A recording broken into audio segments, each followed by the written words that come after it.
মিনু কিচেনে সবাইকে স্বাগতম। আশা করছি তোমরা সবাই ভালো আছো। আজকে তোমাদের জন্য চিংড়ি ও দেশি ট্যাংরার একটা রেসিপি নিয়ে চলে এসেছি। মাছগুলো কেটে ধুয়ে নিয়ে পরিমাণ মতো একটু নুন ও হলুদ দিয়ে মাখিয়ে 10 মিনিটের জন্য রেখে দিচ্ছি। আজকের রেসিপিটা সম্পূর্ণ আলাদা হতে চলেছে, প্লিজ ভিডিওটা সম্পূর্ণ দেখো। আলু বেগুনটা কেটে নিচ্ছি।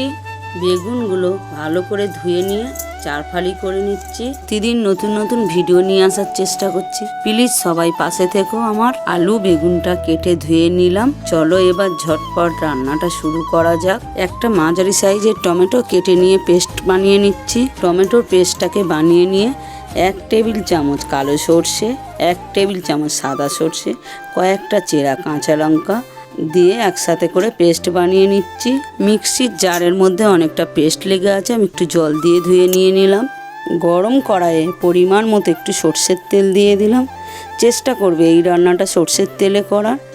ট্যাংরা মাছ ও চিংড়িগুলো একসাথে করে ভেজে নিচ্ছি। চিংড়ি মাছগুলো বেশি কড়া করে ভাজলে খেতে বাজে হবে। চিংড়ি মাছগুলো হালকা লাল লাল হয়ে গেছে, ভেজে তুলে নিচ্ছি, বেশি কড়া করলাম না। ট্যাংরা মাছগুলো ভেজে তুলে নিলাম। ওই তেলের ওপর পরিমাণ মতো একটু লাল বড়ি ভেজে নিচ্ছি। বড়িগুলোকে কড়া করে ভেজে তুলে নিলাম। ওই তেলের ওপরে 1 চা চামচ কালো জিরে, একটা গোটা কাঁচা লঙ্কা, একটা ভেঙে দিয়েছি কাঁচা লঙ্কা দিয়ে আলু বেগুন কেটে রেখেছিলাম দিয়ে দিলাম। দিয়ে একটু একসাথে করে ভাজা ভাজা করে নিচ্ছি। একটু নাড়িয়ে দিয়ে 1/2 টেবিল চামচ নুন দিয়ে দিলাম। দিয়ে আবার একসাথে করে ভাজা ভাজা করে নিচ্ছি যাতে নুনটা একসাথে মিশে যায়। কিছুক্ষণের জন্য ঢাকা দিয়ে দিলাম। কিছুক্ষণ পরে বেগুনগুলো হালকা ভাজা ভাজা হয়ে গেছে, ভেজে তুলে নিচ্ছি। বেগুনগুলো বেশি ভাজলাম না, কারণ গলে যাবে। আলুগুলোকে একটু ভালো মতো ভাজা ভাজা করছি। যে টমেটোটাকে পেস্ট বানিয়ে রেখেছিলাম দিয়ে দিলাম। দিয়ে আবারও একটু ভাজা ভাজা করে নিচ্ছি। 1/2 টেবিল চামচ হলুদ গুঁড়ো দিয়ে আবারও একটু ভালো করে নাড়িয়ে দিচ্ছি যাতে আলু টমেটো একসাথে করে মিশে যায় ভালো মতো। অল্প পরিমাণে 1/2 কাপ মতো একটু জল দিয়ে দিলাম যাতে না মশলাটা না পুড়ে যায়। দিয়ে আবারও একটু নাড়িয়ে দিচ্ছি। কিছুক্ষণের জন্য কুক করতে দিয়ে দিলাম। সর্ষের পেস্টটাকে জল দিয়ে গুলে কিছুক্ষণ পরে মশলাটাকে আবার একটু ভাজা ভাজা করে নিচ্ছি যাতে না পুড়ে যায়। যে ট্যাংরা মাছ, চিংড়ি, বেগুন, বড়ি ভেজে রেখেছিলাম দিয়ে দিলাম। দিয়ে আবারও একটু ভালো করে সমস্ত একসাথে করে ভাজা ভাজা করে নিচ্ছি।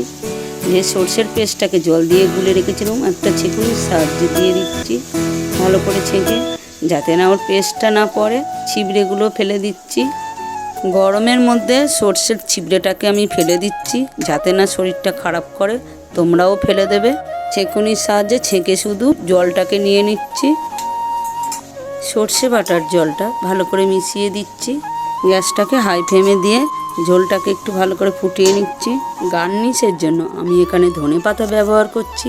ধনেপাতাটাকে ভালো করে ধুয়ে নিয়ে কুচিয়ে নিচ্ছি। ধনেপাতাটাকে কুচিয়ে নিয়ে কিছুক্ষণ পরে ঢাকা খুলে ধনেপাতাটাকে ছড়িয়ে দিচ্ছি। রেসিপিটা কিন্তু এখানেই শেষ নয়, রেসিপিটার মেন পার্ট এইবারে আসতে চলেছে। এই রেসিপিটার শেষে অল্প একটু সর্ষের তেল না ছড়িয়ে দিলে এই রেসিপিটা অসম্পূর্ণ থেকে যাবে। 15 মিনিটের জন্য ঢাকা দিয়ে গ্যাসটাকে বন্ধ করে দিলাম। আজকের ট্যাংরা চিংড়ির রেসিপিটা সম্পূর্ণ তৈরি হয়ে গেছে। এই রেসিপিটা যখন আমি ভাতের থালায় নিচ্ছি সুন্দর গন্ধটা মোমো করছে। ছোট ট্যাংরা মাছটার মধ্যে ডিমটা দেখে আমি আর লোভ সামলাতে পারলাম না। রেসিপিটা ভালো লাগলে সবার কাছে শেয়ার করতে ভুলো না কিন্তু। এই রেসিপিটা যতক্ষণ না তোমরা বাড়িতে ট্রাই করছো ততক্ষণ না তোমরা বুঝতেই পারছো না রেসিপিটা এতটাই অসাধারণ। দেখা হচ্ছে পরের রেসিপিতে। তোমরা ভালো থাকো, সুস্থ থাকো।